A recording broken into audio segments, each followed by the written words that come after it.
nagkaroon na po ng mga landslide sa lugar ho ninyo at sa mga kalapit na barangay, hindi pa rin ho kayo nagtataka bakit may landslide? Hindi pa rin. So alam mo na no build zone. Bakit pinayagan mo na tumayo ng mga istruktura doon sa lugar na yon, Mr. Chair?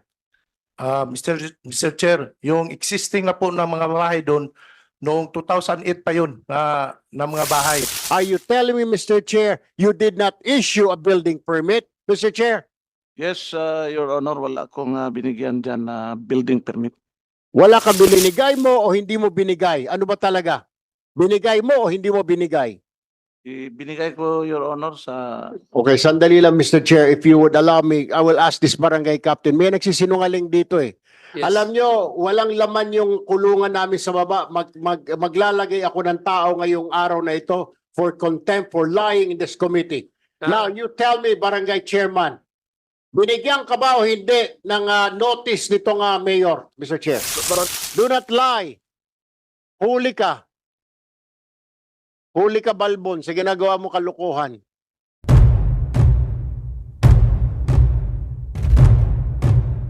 Yes, Congressman Tulfo is back and he's one of the principal authors. Congressman Tulfo, you have the floor. Thank you, Mr. Chair. I would like to direct my question to the barangay chairman ng Masara.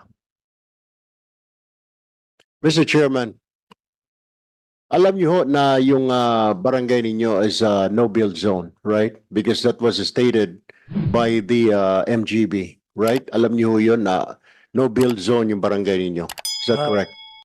Narinig ko lang po yun, pero wala akong hinahawakan na dokumento. Narinig mo.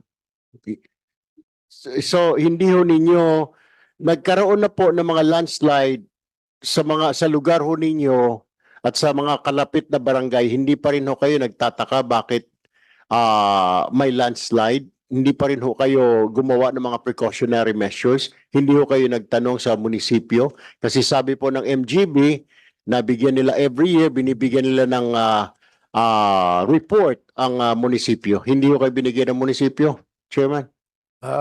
Mr. Chair, 2009 po hanggang 2013, hindi pa ako yung ang naglilingkod bilang punong barangay. And then, pag-assume ko ng office po ng 2013, wala pa akong hinahawakan na dokumento doon ng no build zone. Rinig-rinig lang. Nang dumating yung 2017, doon pa ako nakahawak ng dokumento na no build zone. In short, Chairman, Mr. Chair, merong kayong alam na no build zone yung iyong barangay. Tama po ba, Mr. Chair? Tama yun po, Mr. Chair, pero wala akong hinahawakan na papel at saka yung mga... Pero, hindi, Mr. Chair, sinabi ho ninyo na 2017, alam nyo na ho na no build zone yung lugar ninyo. Paano nyo nalaman na no build zone yon? Kasi yun na ang... ano na kami yun ng Mr. Chair na paralan para reopen for temporary. At doon na nakita ko yung dokumento po. Anong dokumento yung nakita mo, Mr. Chair?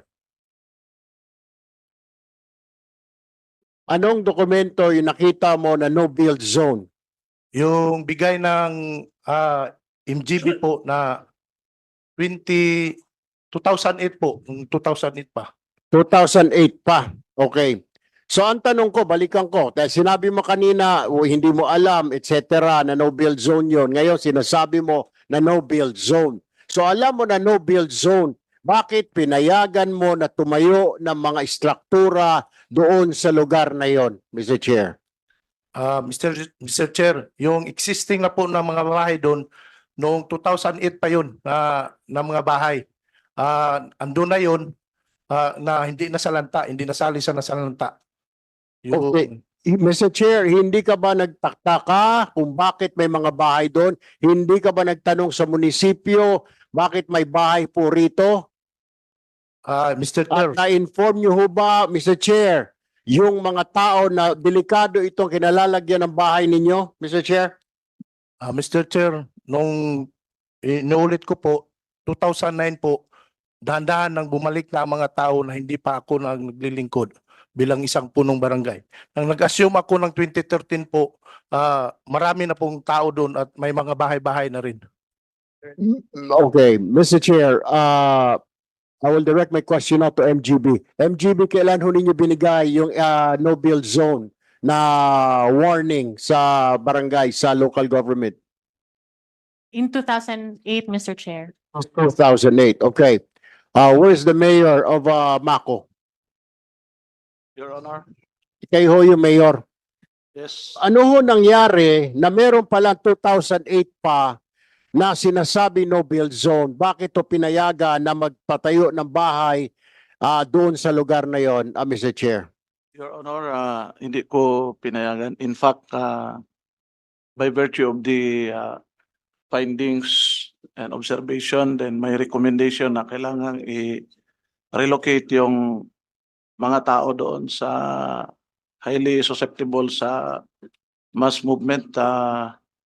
Nagpasa agad tayo ng resolution for the immediate relocation ng mga tao sa considered as permanent relocation site doon sa isang barangay, sa barangay Kinuban. That was Mayor, can you speak 2008. louder? Merong ko problema ako, personal, meron akong problema sa pandinig. Pasensya na. Pero bata pa ako. 2009 may pinasa kami na resolution by virtue of that yung recommendation ng MGB, yung geohazard assessment nila. So Ah. 2009 Your Honor. Mr. Chair, 2009 meron kayong resolution na no build zone. Bakit may mga bahay na nagsisitayuan doon, Mr. Chair? Actually nilipat namin, and then meron din I think during sa remaining term ko as municipal mayor, that barangay, specifically yung zone 1, naging ghost area yan, ghost barangay. No, Mr. Chair. Malinaw ho ang tanong ko sa iyo, Mayor, bakit natayuan pa ng bahay yung lugar na yan na no build zone? 2009 pa pala sinasabi ng MGB na no build zone yan. Bakit may bahay? Hindi po magtatayo ng bahay doon, Mr. Chair, kung hindi mo binigyan ng mga building permit, ng mga bahay, ng mga eskwelahan, ng mga kung ano-ano pa, barangay hall, kung wala kayong binigyan ng building permit. Are you telling me, Mr. Chair, you did not issue a building permit, Mr. Chair? Yes, Your Honor, wala akong binigyan dyan na building permit. Wala kang binigyan na building permit, Mr. Yes, Chair. yes, Pero Your Honor. hindi mo na monitor na nagtatayuan na ng bahay sa lugar na yon? Wala kang report, wala kang tao, hindi nagre-report ng barangay captain mo na mayor, may nagtatayo po ng bahay dito sa no build zone. Actually, kasama na yan sa kuan Your Honor, yung sa pre-disaster management. Kaya nga, Permission. Mr. Chair, wala kayong ginawa ni Mayor, ni Chairman, ng office mo na may mga bahay na nagsisitayuan doon despite the fact na may sabi na ang MGB na bawal magtayo and hinayaan lang ninyo, hinayaan ng office mo, hinayaan ni Barangay Chairman.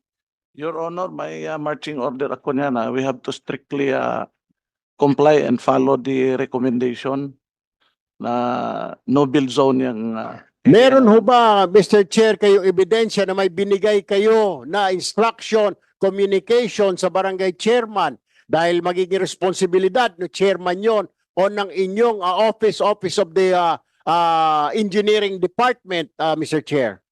As far as I could recall, Your Honor, may mga series of issuances din ako by virtue of the geohazard assessment ng MGB. Mr. Chair, can you submit that issuances? Is that written or is that just verbal issuances? Black and white na, Your Honor. Can you submit that in this committee? We want to see that as of now, issuances that you're talking about, Mr. Chair. As of now, Your Honor, tanungin ko muna kung itong mga kasama ko with regards to that dahil kailangan pa-retrieve ko, sorry. Pero- Mayor, pasensya ka na. Pangalawang committee hearing po natin ito. Ito pong mga tanong sa iyo is pabalik-balik. Nung last po na nag-committee hearing tayo, tinanong din ho ito, hindi lang ho ni Congressman Erwin Tulfo, pati na rin itong representation, marami din po kami nagtanong. So dapat naidala nyo na po, kasi yun lang pong pandepensa ninyo eh. Lahat po nagsasalita dito, always po sa local government. Sana dinala ninyo.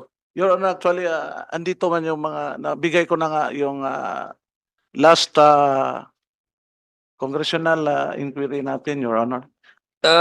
Yeah, with the indulgence of Congressman Tupo, we are indeed in receipt of resolution that the Sangguniang Panlalawigan adopted, but this is pertaining to the reopening of the elementary school in Zone 1, which is actually declared as a geohazard. Ang tanong po ni Congressman Erwin Tulfo sa inyo ay pagdating po doon sa mga building of residence doon sa area na iyon. Kasi ang tanong po kanina kay Barangay Chairman ni Congressman Erwin is, bakit mo hinayaan? Ang sabi po ni Barangay Chairman, wala po akong nakikitang notice from NGB, wala po akong nakikitang off limits, naririnig-rinig ko lang. So binalikan po kayo ni Congressman Erwin Tulfo. At ang sabi po ninyo ay meron po kayong issuances ng mga notice na no, ano yan, off limits yan, no building zones. Kaya nga po, request namin, ano po yung mga issuance na yan? Meron po kayong papel. Your Honor, I believe yung mga issuances is dahil kung ano yung ma-receive ko from the MGB as municipal mayor, i-furnish ko agad sa 37 barangays ng municipality of Mako. Mr. Chair, so are you telling me na binigyan mo siya si barangay captain ng Masara ng issuances ng notice na no build zone? Nakatanggap siya. That's my assumption, Your Wag mo sabihin assumption. Either binigay mo o hindi mo binigay. Ano ba talaga? Binigay mo o hindi mo binigay? Binigay ko, Your Honor, sa Okay, sandali lang Mr. Chair. If you would allow me, I will ask this barangay captain. May nagsisinungaling dito eh. Yes. Alam nyo, walang laman yung kulungan namin sa baba.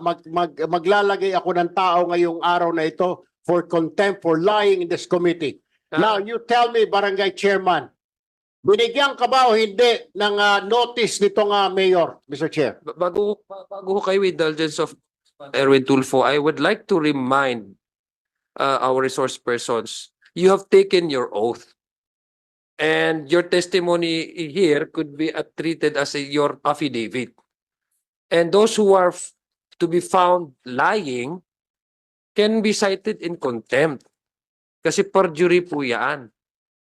So tama po yung sinabi. Just, I want to, please make sure that your recollection is correct. Otherwise, may contempt power po ang committing it. Ayaw natin magpadala ng tao doon sa detention. So, Barangay Captain, please respond to Congressman Tulfo. Mr. Chair, sa totoo lang po, wala pa talaga akong natanggap. Wala kang natanggap Galing po kay Mayor. na kay mayor na issuances. Yes po. Sigurado ka. Yes po, Your Honor. Thank you, Mr. Chair. Mayor, Mr. Chair, wala raw natanggap si barangay chairman mo ng issuances sa sinasabi mo. Mayor, nung unang hearing pa lang, hindi ka puro hindi sigurado. Ngayon, hindi pa rin sigurado. Pangalawang hearing na natin. Now you tell me, may binigay ka ba o hindi? Huwag mo sabihin nakakalimot dahil hindi ubrang kalimot. Bata ka pa naman, Mr. Chair. ang assumption ko dito, Your Honor. No, don't give me the assumption, Mr. Chair. I want a clear and concise answer because buhay po ang pinag-uusapan natin dito. 100 plus ang nawala. Mabuti sana kung nadulas lamang, nabungi, napilay, namatay, hindi na po babalik yung mga yon. 100 plus na tao died, perished, na wala man lang kung ano-anong, walang katurya-turyang pagkamatay, natabunan sila dahil sa kapabayaan ng gobyerno. Now you tell me directly, did you or did you not give a issuance an order dyan po sa barangay captain natin? Did you or did you not? Your Honor, I mean yung inherent function ng barangay at saka when I receive advisory from the FGB, so yun ang Mayor, bigyan niyo Inatas kami po ng sa- papeles na meron ho Yes, kayong meron. meron ho kayo. Please, Comsec, can you confirm, can you please send Can you send somebody to approach the mayor and take hold of that? The pages. Oo. Dapat may receipt. Receipts then from the office. Tama sa barangay. Kung barangay office na rin yung mga ano sila binasa. Your Honor, copy furnish. Yes, please continue. Yes. Your Honor, copy furnish yung all barangays ko, yung 37 na barangays ko. Mr. Chair, yung barangay captain ba na yan, nung binaba mo yan, eh siya na yung barangay captain ngayon?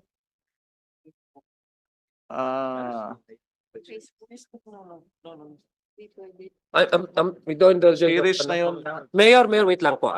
Yes. Screenshot ho ito eh. Sa Facebook, mga advisory ito ng OCD. Yung ano nyo. We cannot accept this, Mayor. Ang kailangan ho namin ay may receipt, acknowledgement ang barangay, signed by you, maybe in a form of a resolution, maybe. May stamp na na-receive ng barangay, hindi lang ang barangay, but the secretariat. But this is, my goodness, Mayor, this is the presentation of OCD. My God. Your Honor, Wait, asan ba dito? Are you, Your Honor, if I may, pwede ba mabigyan ng panahon yung MDRRMO ko? Andito. No. Mayor, sorry Kasi ilang oras na po tayo nag-uusap-usap dito. Narinig niyo nga po si Congressman Rufus kanina. It's a political will. Naisip po namin na kaya nagkakaroon ng ganitong klaseng landslide, trahedya na may namatay. Tama nga po yung sabi ni Congressman Erwin Tulfo. Ako, okay lang sa akin kung building lang ang nasira.